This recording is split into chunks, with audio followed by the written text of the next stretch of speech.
Hey folks, David Horowitz from Retrium.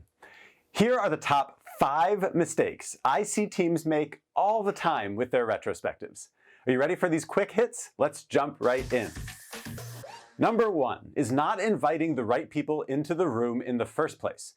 If you're going to have a productive conversation in your retrospective, you need everybody who has a stake in the game to be present. And yes, that means the product owner you don't really get along with. And it means that QA engineer who seems to complain all the time. If they all are part of the team, they need to be there for the retro.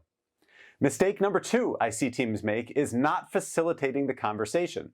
If you're good enough to get everyone around the same table, but you're not facilitating the meeting, then you're going to end up with the extroverts speaking up and dominating the whole time, and the introverts staying quiet. But guess what?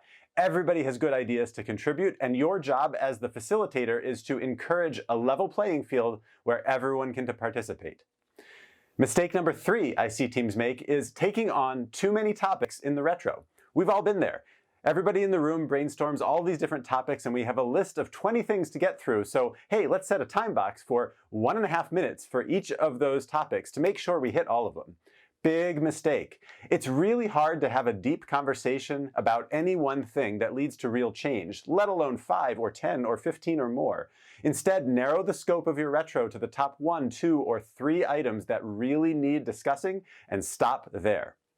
Mistake number 4 I see teams make is not using data to build a shared mental model of what actually happened to the team.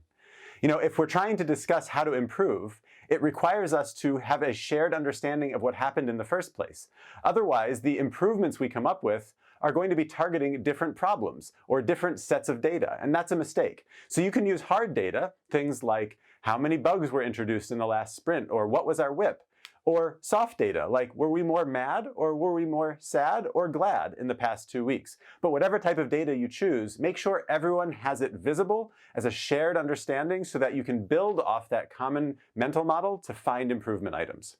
And finally, mistake number 5 is not following through on your action items. I harp on this all the time, but if you run a retro, you talk about things to improve, and then you don't actually commit to them, and they don't actually happen, then you wasted your time in the retrospective, and it will lead to people not believing in the retro as a driver of true agility.